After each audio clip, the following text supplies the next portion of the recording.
Harka fuunee akka maltan kabajamtoota daawwattoota keenya kan daawwataa jirtan kun TV5 ti. TV5 irraa amma immoo dabareen oduuf odeeffannoo irra geenyeeti jira. Oduuf odeeffannoo guyyaa irraa isinitti himuudhaan kan isin faana turu Lalisaa Lamuu Abboo Maqaasoo akkasumas Lammii Salamuun gama ogummaa teeknikaatiin nu faana jira. Hamma xumuraatti daawwadhaa isiniin jenna. Ajandaalee biyya keessaa waa'ee irreechaa haalli kabaja irreechaa fuuldura keenya jiru maal fakkaata, qophiin isaa maal fakkaata kan jedhu irratti kan dubbannu ta'a. Akkasumas Itoophiyaa fi Sudaan dhimma daangaa irratti wal dhabaa turuun isaanii kan yaadatamudha. Amma dhimma san Tarkiin ni araarseettiirti kanillee odeeffannoo isin bira kan geenyu ta'a. Lalisaa akkasii bira. Nabarallee oduuf odeeffannoo keenyaatiin kan jiru dhimma wal dhabdee aangawoota Somaaliyaa gidduutti mudateetii jiruun biyyattiin filannoo fuuldura ishee jiru keessatti rakkoof saaxilama siyaasaa keessatti seenteeti jirti. Kana hordofuudhaan UN maal jedhee akkasumas immoo wal dhabdeen aangawoota mootummaa Somaaliyaa gidduutti mudate maal fakkaata kan jedhu akkasumas immoo filannoo Raashiyaa keessatti gaggeeffamaatii jiruutiin paartiin United Raashaan aangoo biyyattii qabatee kan jiru dursaa jiraachuu isaa hordofee lammiileen biyyattii garuu maal keessa akka jiru akkamii sagalee laataatii jiru kan jedhuu fi filannoon biyyattii keessatti gaggeeffamaa jiru immoo koomishiniin filannoo biyyattii sagaleen hatamee jira komii jedhu kan lammiileen dhiyeessaniitiif kan paartiileen mormitoo dhiyeessan irratti maal akka jedhe odeeffannoowwan kana lamaantu na bira jira. Kana irratti fuulleffannee odeeffannoo keenya irraatiin daawwattoota keenya biraan kan geenyu ta'a jechuudha. Hayyee kabajamtoota daawwattoota keenya amma xumuraatti daawwadhaa isin jenna. Mee Lalisaa gara dhimma irreechaatti kan nuti dabarru akkuma beekamu irreechi bara kanaa jechuudha. Bara 2021 as magaalaa Finfinnee akkasumas magaalaa Bishooftuu keessatti akkuma aadaa isaatti akkuma seenaa isaatii fi duudhaa isaa akka durii sanitti ni kabajama jedhamti kan eegamaati jiru. Kana wajjin wal qabsiisee haalli hawaasni yeroo ammaa kana jechuudha bakka adda addaatti itti qophaa'aa jiru maal fakkaata kan jedhu daawwattoota keenya biraan kan geenyu ta'a. Akkuma beekamu irreechi erga waggaa 150 booda deebi'eeti magaalaa Finfinneetti kabajamu kan inni jalqabe bara darbe sababoota garaagaraatiin sababa COVID-19 akkasumas rakkoowwan gama biraatiin osoo kabajamin yookiin haalli eegame saniin osoo kabajamin milkaa'ina guddaadhaan osoo xumuramin darbuun isaa kan yaadatamudha. Amma immoo bara kana dhugamatti manni Oromoodha keessumaayyuu irreecha yoo jenne kallattii adda addaatiin kaa'uu dandeenya. Fakkeenyaaf dhimma gama dinagdeetiin kaasuu dandeenya. Dinagdee yoo jennu gama uffata gurguruu akkasumas uffata qopheessuu irratti namoonni baay'een isaanii dizaayineera ta'uufillee yeroo taawwitu kan beekamu uffannaan ija nama hawwatan baay'een isaanii mul'ataa jiranii yeroo irreechaatti manni Oromoodhaa wal argullee dhiyaataa jira jechuudha. Kana irreechaaf Oromoon adda baanii kan ittiin ilaalamne duudhaan akkasuma miirri sabboonummaa fi akkasuma eenyummaa yeroo itti calaqqisiisuudha. Yeroon baatiin irreechaa keessatti Oromoon immoo birraan bari'ee haga baatiiwwan lamaatti jechuudha waanuma ayyaanaa foolii ayyaanaatiin kan inni wal simee jiraatu. Kana irratti immoo irreechaaf Oromoon yeroo itti sirnoota alagaatiin gargar dhiibamaatii turantu ture. Sanuu dirree araaraa dirree irreechaa irratti jechuudha rakkoowwan siyaasaa garaagaraatu mul'ataatii ture. Finfinnee keessatti immoo eenyummaa sun dhorkame haala nuffisiisaa fi yaaddeessaa ta'eetiin waggoota 150 dirree isaa irratti Oromoon akka hin irreechanne akkasumas immoo qe'ee isaa ganamaata irratti irreecha akka dhorkamu taate kan ture. Dhiibbaa siyaasaa bara 2019 keessa geggeeffameetiin Oromoon duuchee magaalaa handhuura isaa taate Finfinnee irratti irreeffachuun isaanii yaadatama. Bara sana keessatti sirnoonni garaagaraa turaniiru. Diizaayiniin uffata aadaa Oromoo bifa ammayyaatiin dhiyaateera. Kan kalaqa isaa akkasumas immoo eenyummaa isaa ganamaa gadi hin dhiisne uffataaleen aadaa Oromoo ganamaas immoo bifa aadaatiin sirnaan uffatamaa turanii miidiyaaleen idil addunyaa gurguddoon illee waan kana dinqisiifachuudhaan gabaasa adda addaa kan isaan taasisaatii turanii keessattuu Oromummaa maal akka fakkaatu nagaan ba'ee nagaan galuu isaa irratti irreechi sun mirkaneessituu Oromummaa isa guddaa ta'eeti kan inni ture bara 2019 jechuudha. Sanaan taateewwan bara sana mudatan haalli siyaasaa haalli nageenyaa waan yaaddeeffamaatii ture haa ta'utii uummanni Oromoo uummata nagaa jaallatu uummata tokkummaa qabu uummata waan kamiyyuu yoo isatti dhufe waan kam duratti jaalalaan dabarsuu fi kaayyoo ba'eef immoo galmaan ga'uu akka danda'u agarsiisee saba darbeedha. akkuma tammayyuu kaasee bara 2020 immoo danqaa siyaasaatii fi akkasuma rakkoolee siyaasaa tokko mudataniin irreechi sun gufateeti namoota murtaa'an baay'ee qaban qofaafidha kan inni kabajamee darbe. Ammoo bara 2021 kana keessoo maaltu ta'a kan jedhu irratti fuulleeffachuudha oduuf odeeffannoon keenya irraa kan mata duree jalqabaa godhanneetti seenne keessattuu abbootiin gadaa torban darbe keessa ibsa kennaniitti kan isaan turan biiroo aadaa fi turizimii Oromiyaa waliin ta'uudhaan irreechi baranaa akka baroota darbanii hin ta'u namuu irratti hirmaachuu danda'a nama danqaa tokko malee namni karaa nagaatiin ba'ee irreeffachuu akka danda'udha kan isaan ibsanii. Kana keessattis ammoo torban darbee gumiin abbootiitii fi dhimmoota garaagaraa irratti kan mari'atan ibsa miidiyaadhaaf laataatii turaniin dirree wal morkii siyaasaa ta'uu akka hin qabne jechuudhaan dhimma sana irratti baay'ee mari'ataati kan isaan turan gama aadaa fi turizimiitiif abbootii gadaatiin jechuudha. Kun maal agarsiisa yeroo garaagaraatti egaa bara dhiibbaa siyaasaa geggeessuu keessatti wal argaan uummata Oromoo baay'ee guddaadha kan inni murteessu. Waan Bishooftuutti ta'aa ture faan yaadanna keessattuu kanaan wal morkii yookaan immoo mormii siyaasaa diddaa siyaasaa agarsiisuu akkasumas immoo taateewwan garaagaraatu mul'ataatii ture bara sirnoota wayyaanee jechuudha. Kana keessatti bara mootummaan jijjiiramni dhufee mootummaan amma aangoorra jiru aangoo qabate ammoo mormiin siyaasaa gama irreechaatiin guyyaa tokkollee mudateetiin beeku. Kun ammoo irreechi maal akka ta'u nagaaf tokkummaa isaarratti qabate namoonni quuqqaa fi gongummii siyaasaa kamiyyuu qabaatan gama sanaan akka ittiin dhuftes immoo mari'ataate kan isaan turani. Kanarratti akkuma jalqabayyuu kaaste uffata akkamiitu barbaachisa kan jedhu qophii akkamiitu barbaachisa kan jedhu tiimiidhaan immoo dhuunfaadhaan barbaachisa kan jedhu keessattuu irreechi gaafa ga'u birraa kanarratti biyyoota alaatii keessatti Oromoonni wal ta'uudhaan irreecha kabajaati turan. Mee sanarraa kan biyya alaatii irreecha kabajamaa jiru. Biyya kaleessaa illee barruu miidiyaalee adda addaa akkuma ilaalle uummanni Oromoodhaa baargama jiru jechuudha. Kanneen akka magaalaa Minisootaa fa'aa walitti dhufuudhaan bifa adda ta'een yeroo inni kabajaa ture argineeti kan nuti turre. Kun ammoo baay'ee tokko namatti tola. Keessumayyuu ayyaana irreechaa wanti adda isa taasisu keessa uffanni adiin ni baay'ata. Gaafa uffanni adiin baay'atu adii jechuun qulqulluudha. Akkasumas harkatti marga jiidhaa qabata. Kunis nageenya agarsiisa. Kana hundumaa taatee gaafa bareeddee garas deemtu ija miidiyaalee gurguddaalee ni hawwatta. Fakkeenyaaf bara 2019 yeroo yaadatta ta'e miidiyaaleen gurguddoon addunyaa kanarra jiran fakkeenyaaf kanneen akka Aljazeera, BBC, The Guardian hundi isaaniitu yoo ilaalte jalqaba irratti uffata Oromoodhaa akkasitti bareedisan keessaa fudhatan yeroo isaan itti gabaasaa turan.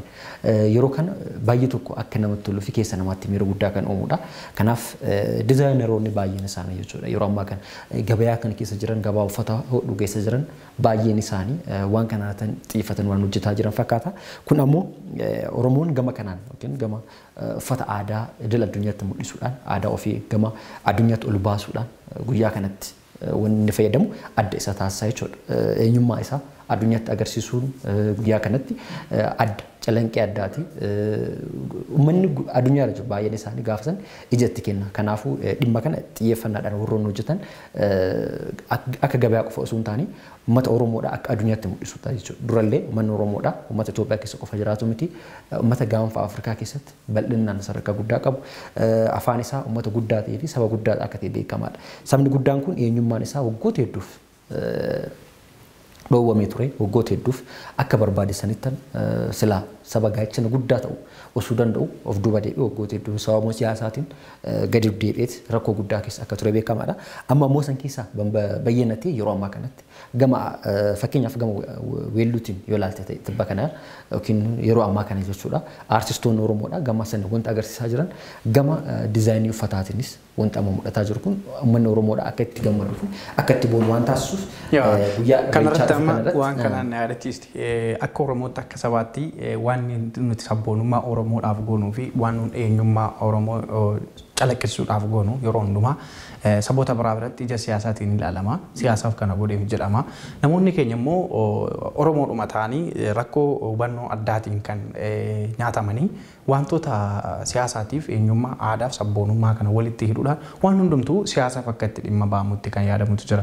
Haa ta'u Oromummaan sabboonummaan siyaasaa wajjin yoo kan wal qabatu taatillee aadaa keetiif eenyummaa keetiif duudhaaf safuu kee ganamaa qabattee addunyaan akkasii hubatuuf sirna ati qabdu akka hin cabneef iddootti deebisuun siyaasa mataasaa haa ta'uuti malee garuu ulfinni ati gama sanaan akka sabaatti qabaattu akkasi jalaa hin dabnetti ammoo waan hundumaa walitti makuutirraa akka aadaatti akka sabaatti akka safuuf safeeffannaa Oromoo ganamaa duriitti maaltu narraa eegama kan jedhu yaaddee keessattuu irreecha kanarratti tiimiidhaan namoonni uffata wal fakkaatu kan qopheeffatan ni jiru. Kaan immoo uffata aadaa wal fakkaataa ta'eetiin kan jiran jiru. Oromoonni immoo gosoota adda addaatiin akka balbalaa akka gosa gosaa isaaniitti wal barbaadanii uffata mataa mataadhaan walitti qabanii uffatanii yeroo miidhaganii mul'atantu jira. Egaa irreechi fuuldura keenya jiru sichi guyyoota muraasaan lakkaa'amanidha. Guyyoota qubaan lakkaa'amantu afaa kanarratti qophiin uummata keenyaa maal fakkaata laata kan jedhu irratti bu'uureffanneeti kan kana godhannee kaane. Sanaaf akka anaafati maal qophaa'ati jira uffata akkamiidhaan deemuu jira nageenya keenyaatiifoo haalli simboon irreechaa akka hin banneef maal godhamuu qaba kan jedhu eenyumti dirqama mataa isaatii eenyummaa mataa isaatii irratti kan itti gaafatamummaa fudhatudha. Sana immoo qophiin irreechaa maal fakkaata kan jedhu namu uffata aadaatiin keessattuu immoo kan duudhaa isaaf eenyummaa isa ibsu kan deebii maaliif jedhuufillee kana jedhee amansiisuu danda'u qopheeffachuu danda'uun akka irratti qophaa'aniitiif irreechi fuuldura keenya jiru irreecha eenyullee morkii tokko malee yeroo jedhu gufuun tokkollee akka nurra hin dhaabbanneef nagaadhaaf tokkummaaf akka ayyaaneffannoo kaasni irreechi nagaya irreechi miidhagina yoo jennu bareeduudha taphachuudha gaafa sanni taphatta ni bareeda.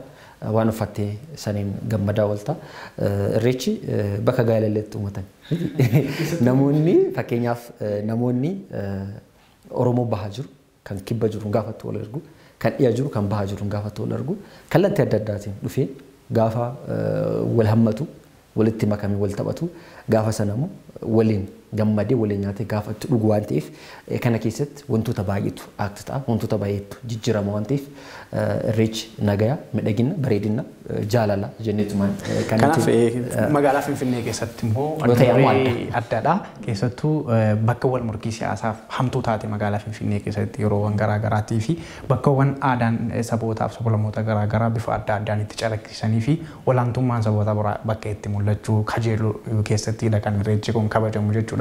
Kun immoo fulbaana 22-23 wal duraa duubaan magaalaa Finfinnee fi Bishooftuutti kan kabajamu kan Finfinnee dura waan kabajamuuf qophii guddaatii fi wal ta'uu guddaa akkasumas immoo miira Oromummaa ibsuu fi sabboonummaa Oromoo daran calaqqisiisuu danda'u kan durii caalaa miidiyaaleen idil addunyaatti akkasumas immoo dhimmootiin addunyaa irratti waan kana ulfeessanii ilaalan kabajaa fi ulfinni Oromummaa maal akka fakkaatu akka itti hubatan taasisuu qabna kan jedhudha.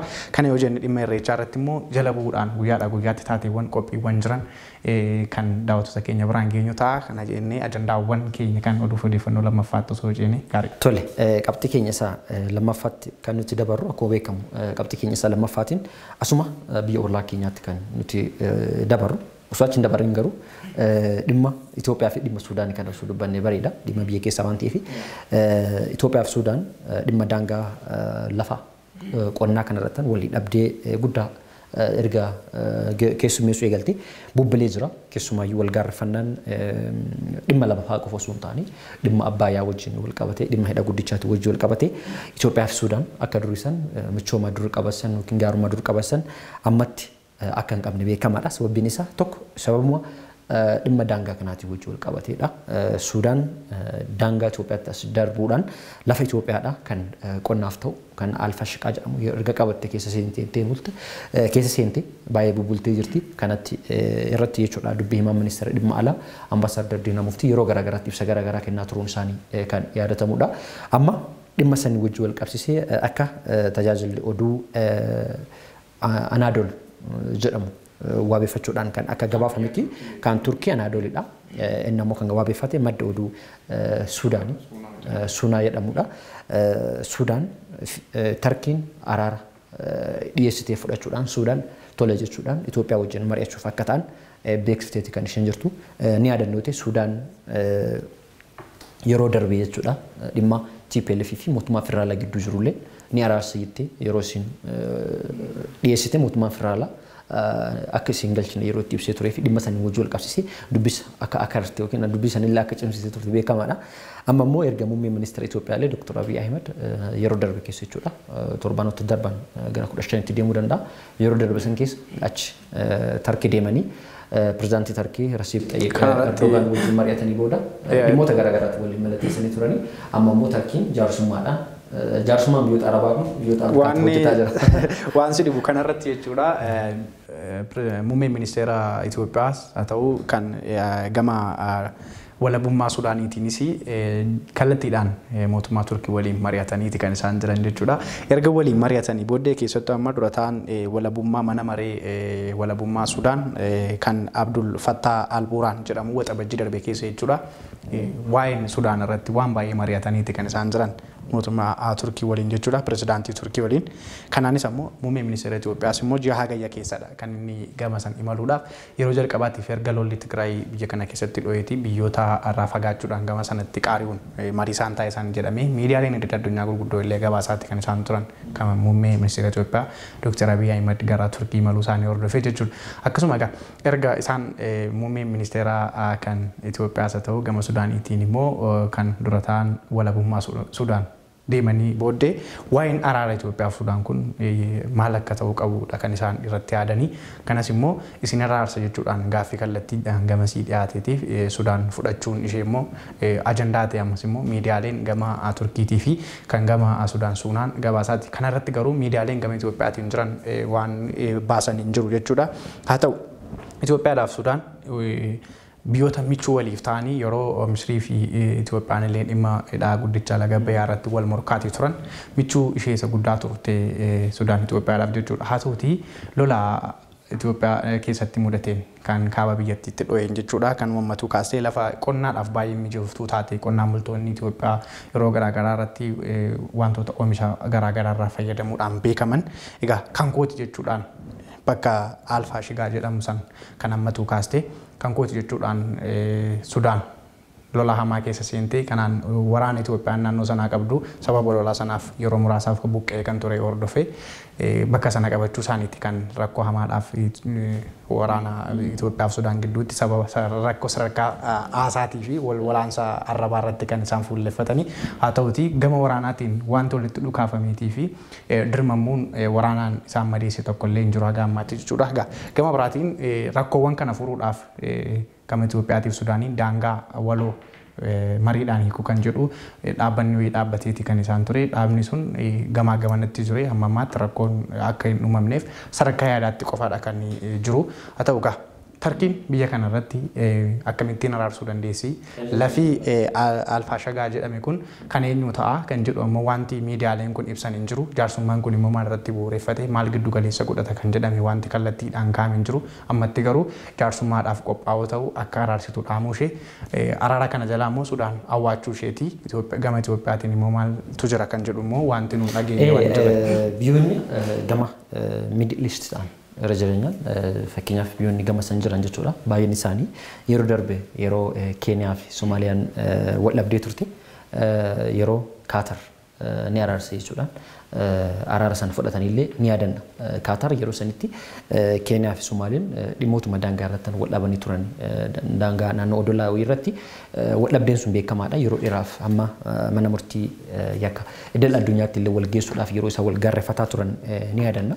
Amma immoo dhimma kana Tarkiin ni araarse jechuudhaan Sudaaniif dhiyeessuun Sudaan ammoo waan kana fudhachuun biyyoonni gama san jiran yookiin biyyoonni Middle East jedhaman interest isaan yookiin fedhiin isaan biyyoota kanneen irratti qaban akka guddaa ta'e kan nutti agarsiisu jechuudha.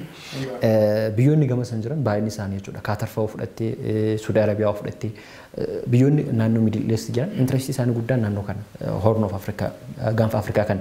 Sababiin isaa maalidha? Tokko daldalli isaan naannoo kanatti taasisan dhiyeenyi isaan naannoo kanatti waliin qaban illee baay'ee tokko guddaadha. Biyyoota biraa caalaa dhiyeenyi isaan naannoo kanneen qaban baay'ee tokko ol kaadha. Biyyoonni kunniin ammoo fedhiin naannoo sana irraa qaban yookiin wantoonni naannoo sana irraa argatan isaanillee isaan fayyada. Kanaaf Sudaaniinis waan kana waan laallatti fakkaatti Tarkiin araara Tarkii fudhachuun ishee nama ajaa'ibu qabu. Sababiin isaa biyyoonni sunniin walitti dhufeenyi jara kallattii baay'eedhaan tokko jechuun dandeenya yookiin wantoonni interest isaanii jiru kallattii baay'eedhaan walitti dhiyaata. Aadaan isaanis wantoonni baay'een walitti dhiyaata. Garuu ammoo dhimma isaan gama araaratti deemuun isaanii Rasiib Xayyib Erdogaanii fi pirezidaantiin biyyattiidha kan dubbii himaa biyyattiidha eenyu maqaa ishee Mariyaama mucayyoon jedhamtu yookiin hooggantuun jedhamtu sun dhimma kana Sudaan fudhatteetti jedhaniitti dubbachuun xiqqoo naannoo sanitti rageenya akka dhufuuf hoobii guddaa waan uumuudha. Dhimma kana kanuma jennee sa'aatii keenya wajjin deemuuf dhimma ittaanutti kan dabaru ta'a. Gama biyya alaattis immoo achi qaari'uudhaan torban darbee keessa Somaaliyaa keessatti rakkoowwan aangawoonni mootummaa biyyattii wal dhabuu hordofee keessattuu muummeen ministeera biyyattiitii fi pirezidaantiin Somaaliyaa wal dhabaniiti kan isaan jiranii. Kana keessatti hariiroon hooggantummaa biyyattii keessa jiru aangawoonni yookaan muummeewwan garaagaraatiin biyyattii kan seeratanii fi bulchan agamitti wal qindaa'anii wal bulchuu akka dadhabaniitii fi biyyattiin yeroo filannoon fuuldura ishee jirutti rakkoowwan hamaaf saaxilamaa jiraachuu ishee hordofee akkasumas immoo hooggantuun tika basaasa biyyattii achi buutee dhabamsiifamuu fi gama sanarratti immoo rakkoo mudatee pirezidaantiin biyyattiitii fi muummeen ministeera Somaaliyaa wal dhabuudhaan gaa pirezidaantiin biyyattii aangoo ministeera muummee biyyattii kan yeroo haga filannoon gaggeeffamutti kan humna hin qabneetii fi namoota muuduufis aangoo irraa buqqisuufis kan humna hin qabne ta'uusaa Abdullaahi Farmaajoon ibsaniiti kan jiran. Mee Somaaliyaa keessatti maaltu dhahee maaltu jira kan jedhu irratti waa tuttuqne yeroo keenyatti fayyadamuu fadhaa. Akkuma ati kaastee Ikraam Taahil dubareen jedhamtu akka rakkoo jalqabatti kan isheen kaatu ishee qaamni tokko mana isheetii akka fudhatamteedha. Mana isheetii fudhatamtee erga mana isheetii fudhatamtee booda akka manaa fudhatamtee deemte hundumtuu walii gala. Garuu ammoo abbaa ajjeesuu yeroo waliin galan. Tokko kan ajjeese jedhu Al-Shabaab akka ajjeesetti pirezidaantiin Abdullaahi Muhammad Farmaajoo faati ni ibsu. Gareen kun ammoo kan dhabamsiisee pirezidaantichi jechuudhaan wal gaarreffatu jechuudha. Isheen tokko maaliif dhabamsiifamtee akka jedhamutti yoo ta'e sanadoota gurguddoo harka ishee akka jiru yookiin icciitiiwwan gurguddoon harka ishee akka jiruttan waan beekamtuuf dhabamsiifamteedha kan jedhamu. Amma Somaaliyaan gara fuuldura keenya deemutti silaa filannoon ishee ni geggeessu ture. Garuu amma dheeratee jira. Yeroo dheerate sanitti filannoo geggeessuudhaaf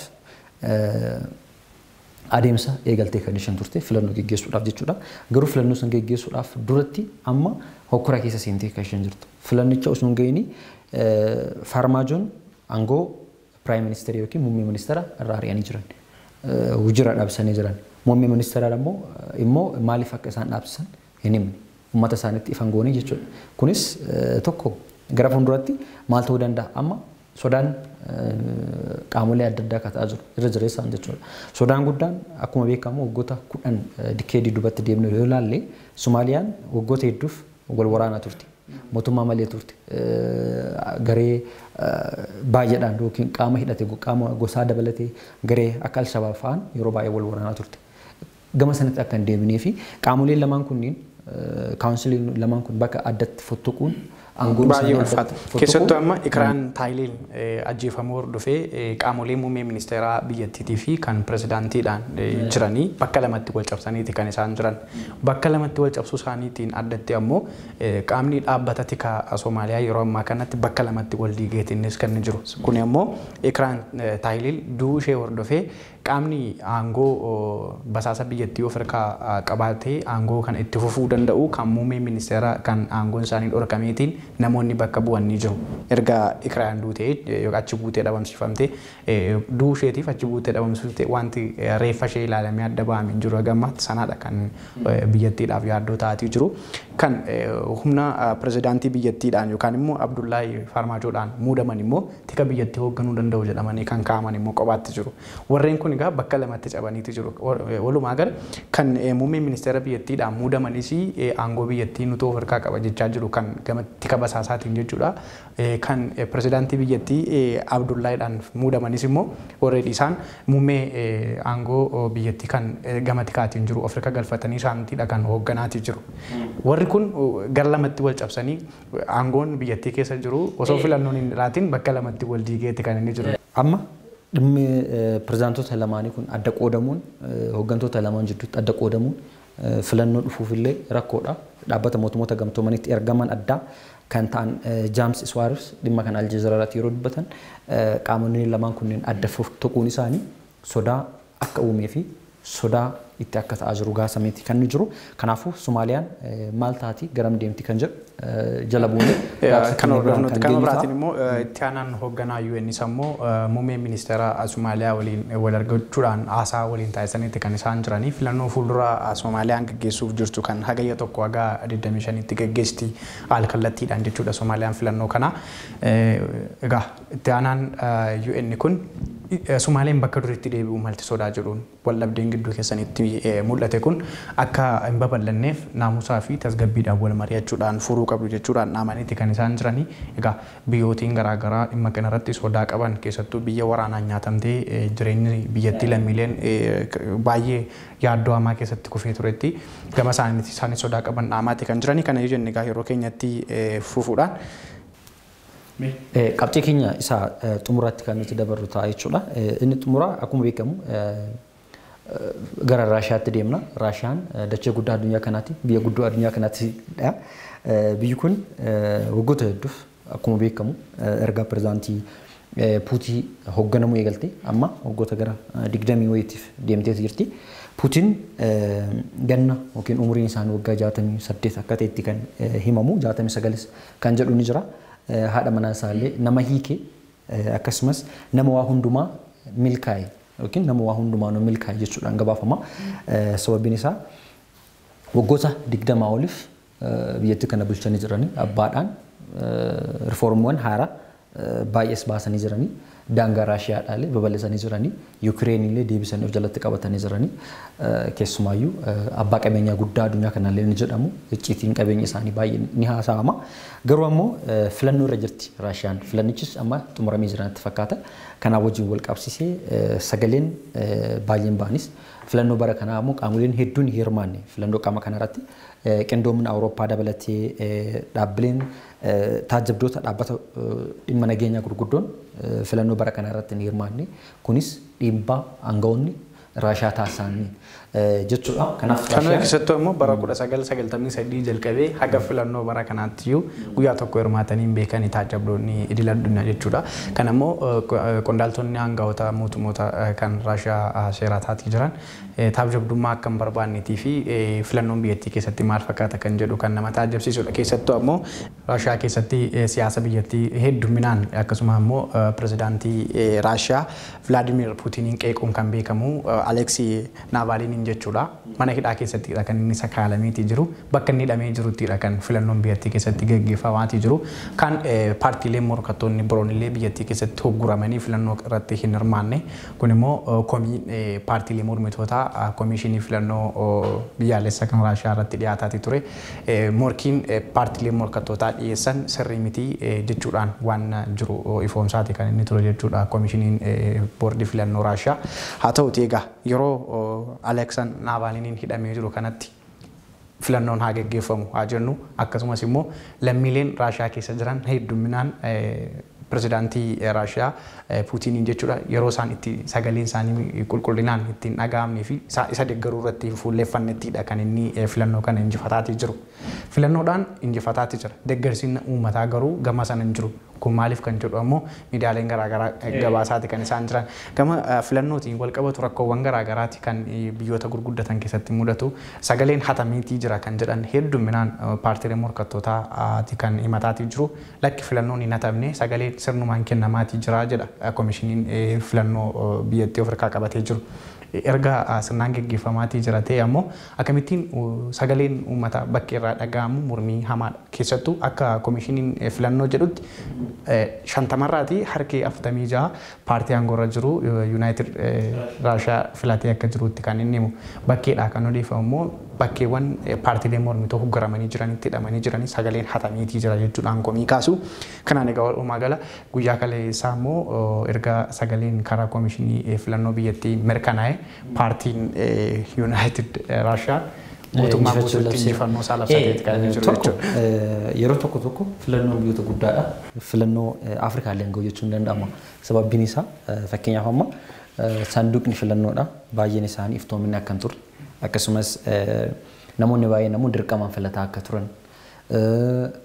Walumaa galatti uggurriin baay'ee akka ture. Akkuma jalqaba kaaste Naval fa'aa namoota ciccimoodha. dhaabbilee internationally hedduun isaanii nama kana erga hidhamee booda summii adda addaatti fayyadamuudhaan ajjeesuus danda'a. Sodaa hedduu keessa akka seenanii beekamaadha. Namoota ciccimoo kana uggurtee tokko jalqabuma akkuma kaase Putin erga aangoo biyya sanii qabatanii waa hundumaanuu milkaaniirra wanti jenneef kanaaf sababiin isaa akka barbaadanitti biyya san geggeessaa ta'anii itti fufanii jiran. Waggoota 20f biyya san abbaadhaan hooggananii jiran. Seerota sanadota rifoormii kanneen akka sooramaa fa'a haaromsanii jiran, baasanii jiran. Imaammatoota biroo baay'ee fidanii jiran. Amma akka gabaafamutti manneen barnootaa baay'ee keessa jechuudha. Achitti manneen barnootaa hedduu keessatti jechuudha. Kan Raashiyaa keessatti walitti bu'iinsi akka jiru.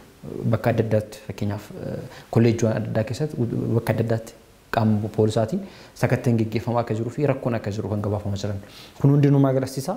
Tokko pirezidaantichis foormii guutuudhaaf yoo ta'e malee jalqabumaayyuu filannicha seera qabeessa geggeessu akka hin taane beekamaadha. Fakkeenyaaf yeroo darbeetti ni yaadannoo ta'e waggoota darban keessatti filannoo kanaan injifatamuu danda'u jedhamanii gabaafamaa turan Putin. Garuu ammoo waan sanis dhaabsiisanii bara kana fooyyessanii dhufanii guutumaan guututti akkuma jalqaba kaasa 50 akka darbanitti kan gabaafamaa jiru. Kana yoo jenne gaa keessattuu biyya taajabdoonni idil addunyaan jirretti akkasuma taajabdoonni biyyattii keessatti filannoo kana ilaaluudhaan qoran illee bakka hin jirretti mootummaan komishinii filannoo mataa isaatiiti kan inni of harkaa qabu sana keessatti gaa injifadheera jedhee injifannoo isaa labsateeti kan inni jiru waggoottan 5 fuuldura jiras immoo biyyattii kan hoogganu ta'a jechuudha paartii Yuunaayitid Raashiyaa. Gaa oduu odeeffannoo keenyarraa kana fakkaataa yeroon keenyas waan deemeef gaa kabajamtoota daawwattoota keenya oduu odeeffannoo biyya keessaa kan biyya alaa irratti fuulleeffachuudhaan haga ammaatti odeeffannoo kana qindeessinee kan isin biraan gaa turre Lalisaa Lamuu Abboogumaa Qaasootii fi gama ogummaa kaameraa fi teeknikaatiin ammoo Lammii Solomoon faana ture waan nu daawwattaniif ulfaadhaa isiniin jechaa qophiileen FIB kanneen biroon itti fufuu daawwadhaa.